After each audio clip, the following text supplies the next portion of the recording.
며칠 전 그냥 버렸을 뿐인데 과태료가 날아왔어요. 라며 떨리는 목소리로 전화하신 분이 계셨습니다.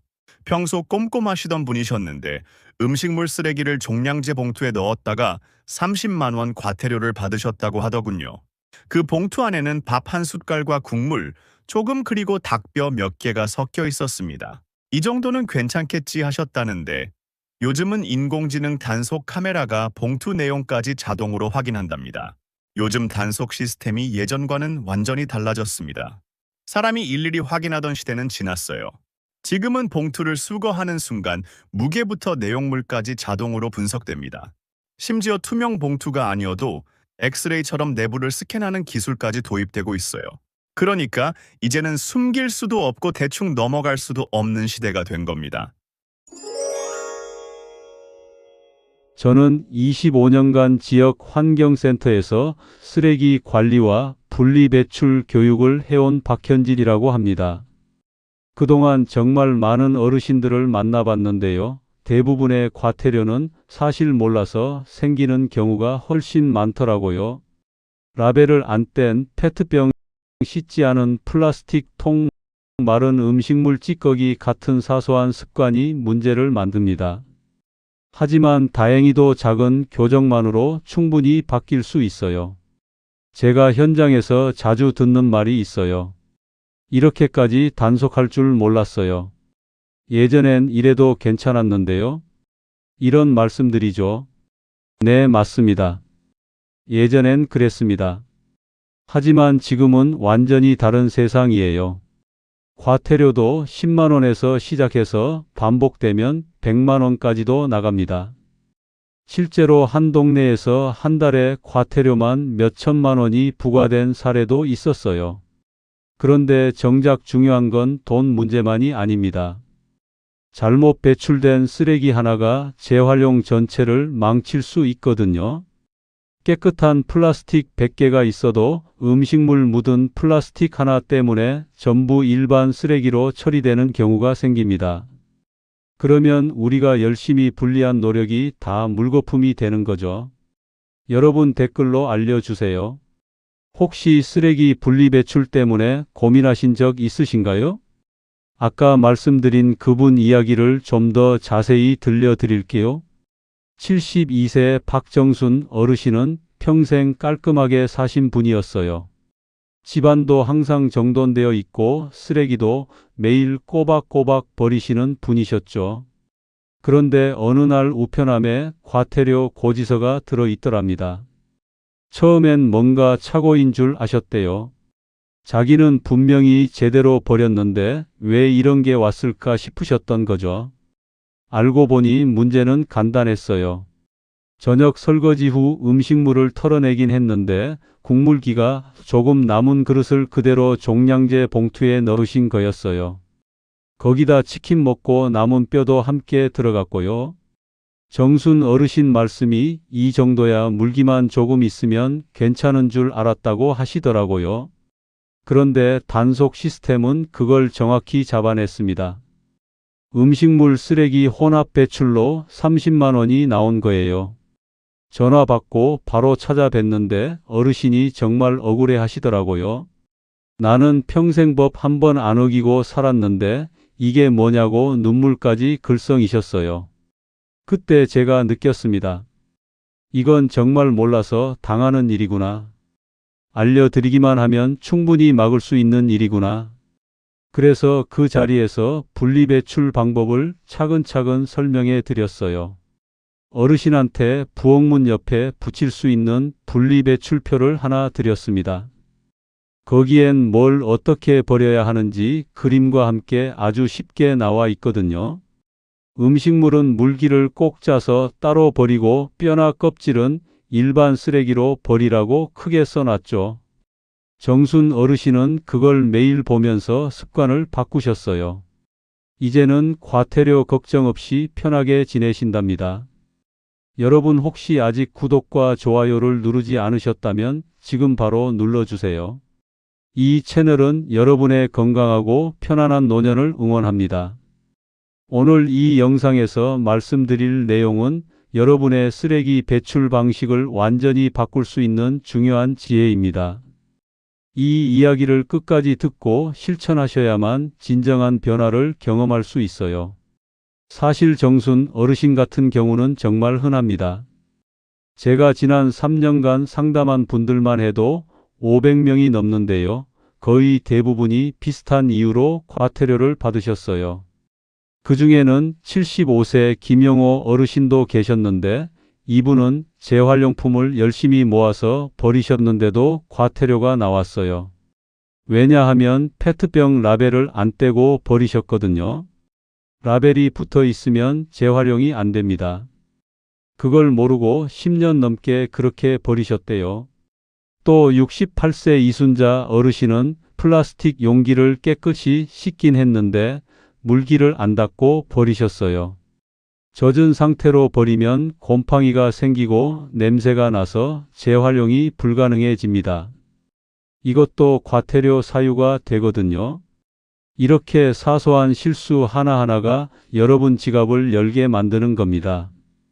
이런 중요한 정보를 더 많은 분들이 알 수 있도록 구독과 좋아요로 응원해 주세요. 끝까지 보시면 왜 지금 당장 여러분의 작은 습관을 바꿔야 하는지 분명하게 깨닫게 되실 겁니다. 마지막에 나올 단 하나의 방법이 모든 것을 바꿀 수 있어요. 뒤에 나올 실천법을 모르시면 지금까지 열심히 분리한 노력이 의미 없어질 수 있습니다. 제가 현장에서 느낀 건 어르신들이 결코 게을러서 잘못 버리는 게 아니라는 거예요. 오히려 너무 열심히 하려다가 방법을 몰라서 틀리는 경우가 더 많습니다. 예를 들어 스티로폼에 붙은 테이프를 안 떼고 버리거나 캔 뚜껑을 따로 분리 안 하고 버리는 경우요. 이런 건 알기만 하면 바로 고칠 수 있는 부분이거든요. 그래서 오늘은 여러분이 일상에서 흔히 저지르는 쓰레기 배출 실수들을 정확히 짚어드리려고 합니다. 이걸 알고 나면 과태료 걱정은 완전히 사라지실 거예요. 그리고 무엇보다 우리 환경도 지킬 수 있고 재활용률도 높일 수 있습니다. 작은 습관 하나가 이렇게 큰 변화를 만들어낼 수 있어요. 끝까지 보지 않으시면 가장 중요한 실천법을 놓치게 됩니다. 제가 25년간 현장에서 배운 핵심 노하우를 모두 공개할 테니까 꼭 마지막까지 함께 해주세요. 여러분의 식습관을 바꾸는 작은 실천만으로도 충분히 달라질 수 있는 일이죠. 그래서 이제는 우리 일상에서 과태료로 직접 연결되는 잘못된 쓰레기 습관들을 하나씩 짚어보겠습니다. 가장 많은 분들이 실수하는 게 바로 음식물 쓰레기를 제대로 분리하지 않는 겁니다. 저녁 먹고 설거지할 때 그릇에 남은 밥알이나 국물을 대충 털어내고 종량제 봉투에 넣으시는 분들 많으시죠. 환경부 발표에 따르면 전체 과태료 사례 중 40%가 음식물 혼합 배출 때문에 발생한답니다. 67세 김순희 어르신은 먹다 남은 빵 조각을 종량제 봉투에 넣으셨다가 걸리셨어요. 마른 빵은 일반 쓰레기지만 물에 젖은 빵은 음식물 쓰레기거든요. 음식물 쓰레기 버릴 때는 물기를 완전히 제거하는 게 핵심입니다. 국물은 싱크대에 버리고 건더기만 음식물 봉투에 담으세요. 그리고 닭뼈, 생선, 가시, 조개 껍데기, 옥수수, 속대, 복숭아 씨는 전부 일반 쓰레기예요. 수박 껍질이나 파인애플 껍질도 작게 잘라서 일반 쓰레기로 버리셔야 합니다. 두 번째는 페트병을 잘못 버리는 겁니다. 서울환경공단 자료를 보면 재활용 과태료의 35%가 페트병 때문이래요. 73세 박영수 어르신은 생수병을 라벨도 안 떼고 뚜껑도 안 분리하고 버리셨다가 과태료 20만 원을 받으셨어요. 페트병은 이렇게 버리세요. 뚜껑을 분리하고 라벨을 뜯어내세요. 요즘 라벨은 칼집이 나 있어서 쉽게 뜯깁니다. 물로 한두 번 헹구고 발로 밟거나 손으로 눌러서 납작하게 만드세요. 라벨은 비닐이라 페트병 재활용을 방해하고 뚜껑은 다른 플라스틱이라 분리해야 해요. 안에 음료가 남아 있으면 당분 때문에 다른 재활용품까지 오염시킵니다. 세 번째는 플라스틱 용기를 제대로 씻지 않고 버리는 겁니다. 환경자원연구원 조사 결과 재활용 선별장에서 가장 많이 걸러지는 게 오염된 플라스틱이래요. 전체 반입량의 30%가 음식물이 묻어서 버려진답니다. 69세 최명숙 어르신은 치킨 용기를 물로만 헹궈서 버리셨다가 과태료 15만 원을 받으셨어요. 치킨 기름은 물만으로는 안 지워지거든요. 플라스틱 용기는 먼저 휴지로 기름기를 닦아내고 설거지 세제로 문질러 씻은 다음 물로 깨끗이 헹궈서 말려주세요. 귀찮으시다고 대충 하시면 결국 본인만 손해예요. 네 번째는 비닐과 플라스틱을 구분하지 않는 겁니다. 한국포장재 재활용사업 공제조합 통계를 보면 잘못된 분리배출의 25%가 비닐과 플라스틱을 혼합 배출한 경우랍니다. 손으로 구겨봤을 때 구겨지면 비닐이고 딱딱하면 플라스틱입니다. 과자 봉지는 비닐이고 요구르트 병은 플라스틱이죠. 76세 정기철 어르신은 마트 비닐봉지에 플라스틱 병들을 담아서 함께 버리셨다가 누적 과태료로 50만 원을 내셨어요. 비닐은 비닐끼리, 플라스틱은 플라스틱끼리 따로 버리셔야 해요. 음식물이 묻은 비닐은 재활용이 안 되니까 일반 쓰레기로 버리세요. 다섯 번째는 스티로폼을 제대로 처리하지 않는 겁니다. 자원순환사회연대 자료를 보면 스티로폼 재활용률이 30%밖에 안 되는데 대부분이 제대로 처리되지 않은 채 배출되기 때문이에요. 71세 한영자 어르신은 생선 스티로폼 박스를 핏물 묻은 채로 버리셨다가 과태료를 받으셨어요. 스티로폼은 붙어있는 테이프나 스티커를 전부 떼어내고 물로 깨끗이 씻으세요. 기름이나 음식물이 많이 묻었다면 일반 쓰레기로 버리는 게 나아요. 손으로 부수거나 잘라서 작게 만들어 버리시면 됩니다. 이렇게 5가지만 제대로 지켜도 과태료 걱정은 거의 사라집니다. 그래서 다음 장에서는 이런 실수를 막을 수 있는 구체적인 실천 방법들을 알려드리겠습니다. 앞서 말씀드린 잘못된 습관들을 고치려면 구체적인 방법이 필요하죠. 지금부터 제가 25년간 현장에서 터득한 실천 가능한 방법들을 알려드리겠습니다. 가장 먼저 부엌에 분리배출 안내판을 붙여두세요. 안내판에는 각 품목별로 어떻게 버려야 하는지 그림과 함께 설명이 나와 있어요. 구청이나 주민센터에 가면 무료로 받을 수 있고 환경부 누리집에서 내려받아서 프린트 하셔도 됩니다. 부엌 싱크대 위나 냉장고 옆 벽면처럼 쓰레기 버릴 때마다 자연스럽게 눈에 띄는 곳에 붙여두세요. 73세 이명숙 어르신은 찬 장문 안쪽에 붙였다가 잘 안 보이셔서 부엌문 바깥쪽으로 옮기니 실수가 없어졌대요. 위치가 정말 중요합니다. 두 번째로 분리배출용 쓰레기통을 여러 개 준비하세요. 음식물, 일반 쓰레기, 플라스틱, 비닐캔 이렇게 최소 5개는 있어야 편해요. 처음부터 분류해서 버리는 습관을 들이는 게 가장 확실한 방법입니다. 요즘은 여러 칸으로 나뉘어진 분리배출 전용 쓰레기통도 나오니까 하나 장만하시면 편하실 거예요. 68세 강민호 어르신은 처음엔 귀찮아 하셨는데 한 달만 지나니 완전히 익숙해지셨고 오히려 이제는 이게 더 편하다고 하시더라고요. 세 번째는 설거지할 때 바로바로 분리하는 습관을 들이세요. 식사 후 설거지하실 때 음식물은 싱크대 거름망에 모으시고 그 음식물을 바로 음식물 쓰레기통에 버리고 물기를 짜세요. 그때그때 바로 처리하는 게 훨씬 편하고 위생적이에요. 나중에 한꺼번에 하려면 냄새도 나고 물기도 많아져서 처리가 어려워집니다. 75세 박순자 어르신은 음식물을 냉동실에 얼려뒀다가 쓰레기 버리는 날 내놓으시는데 냄새도 안 나고 좋은 방법이래요. 네 번째는 재활용품 세척 전용 세제와 수세미를 따로 두세요. 재활용품을 설거지용 세제로 씻으면 아깝잖아요. 주방 세제 중에서 제일 저렴한 걸로 하나 사셔서 재활용품 전용으로 쓰시면 됩니다. 수세미도 헝겊 하나 남겨뒀다가 재활용품 닦는 용도로만 쓰세요. 작은 전략이 모이면 큰 전략이 됩니다. 다섯 번째는 헷갈리는 품목은 사진을 찍어두거나 앱을 활용하세요. 스마트폰으로 분리배출 안내판을 사진 찍어서 저장해 두시면 언제든 확인할 수 있어요.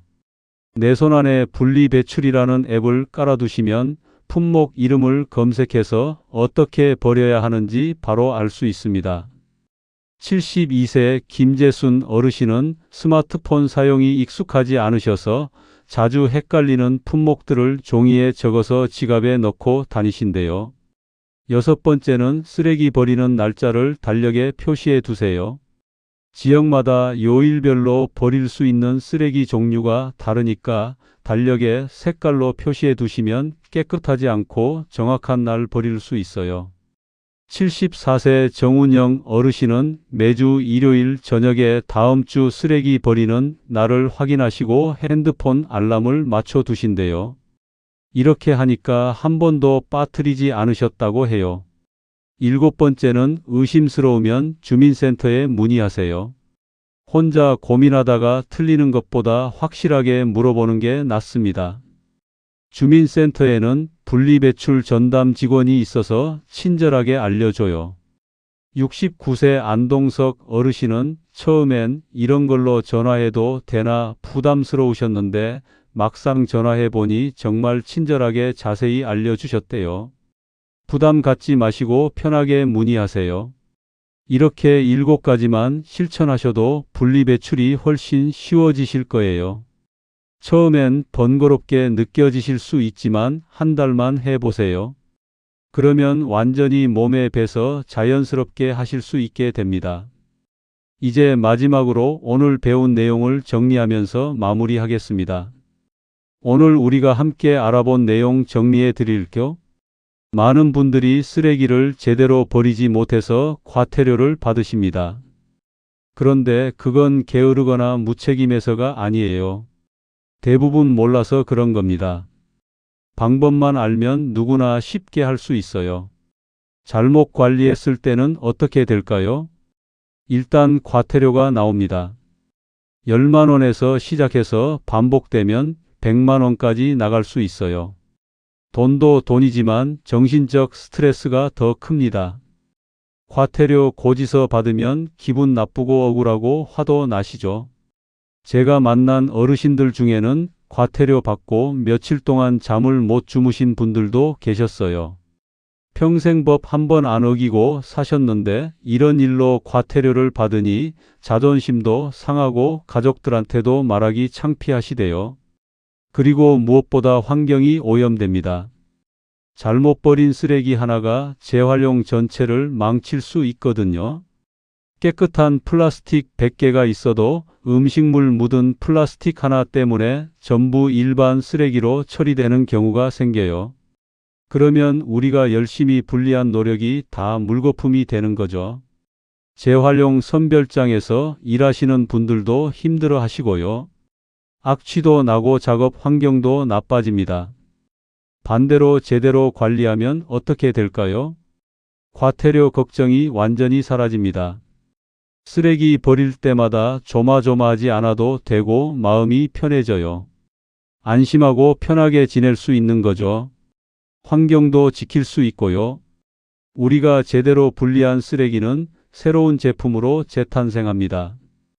플라스틱은 옷이나 가방이 되고 종이는 다시 종이가 되고 캔은 새로운 캔이 돼요. 이렇게 자원이 순환되면서 지구가 건강해지는 겁니다. 그리고 이웃과의 관계도 좋아집니다. 아파트나 빌라에서는 쓰레기 문제로 이웃 간 갈등이 생기는 경우가 많거든요. 누가 제대로 안 버렸네 냄새가 나네 이런 얘기들이 나오죠. 하지만 모두가 제대로 분리배출하면 그런 문제가 없어요. 깨끗한 환경에서 서로 기분 좋게 지낼 수 있습니다. 관리비도 줄어들고요. 재활용이 제대로 되면 쓰레기 처리 비용이 줄어서 아파트 관리비가 낮아진답니다. 제가 25년간 현장에서 일하면서 느낀 건 작은 습관의 힘이 정말 대단하다는 거예요. 처음엔 귀찮고 어렵게 느껴지지만 한 달만 실천하면 완전히 자연스러워져요. 그러면 그게 평생 습관이 됩니다. 그 습관이 여러분을 과태료에서 지켜주고 환경도 지켜주고 이웃과의 관계도 좋게 만들어줘요. 작은 변화가 이렇게 큰 변화를 만드는 겁니다. 오늘 당장 실천할 수 있는 단 하나를 꼽으라면 부엌에 분리배출 안내판을 붙이는 겁니다. 이것만 해도 실수가 절반으로 줄어들어요. 주민센터 가서 안내판 하나 받아오시거나 환경부 누리집에서 내려받아 프린트하세요. 그리고 매일 보이는 곳에 붙여두시고 쓰레기 버릴 때마다 확인하세요. 이 작은 실천이 여러분의 생활을 완전히 바꿀 겁니다. 정말입니다. 저는 앞으로도 계속 현장에서 어르신들을 만나고 교육하면서 더 나은 환경을 만드는 일에 힘쓸 거예요. 여러분도 오늘 배운 내용 꼭 실천하셔서 과태료 걱정 없이 편안한 일상 보내시길 바랍니다. 혹시 오늘 내용 중에 헷갈리는 부분 있으시면 댓글로 남겨주세요. 제가 하나하나 답변 드리겠습니다. 그리고 이 영상이 도움됐다면 주변 분들한테도 공유해 주시고요. 우리 모두 함께 깨끗한 환경 만들어가요. 오늘도 영상 봐주셔서 감사합니다. 다음에 또 유익한 내용으로 찾아뵙겠습니다. 오늘 배운 내용 중 가장 도움된 부분이 무엇이실까요? 댓글로 알려주세요.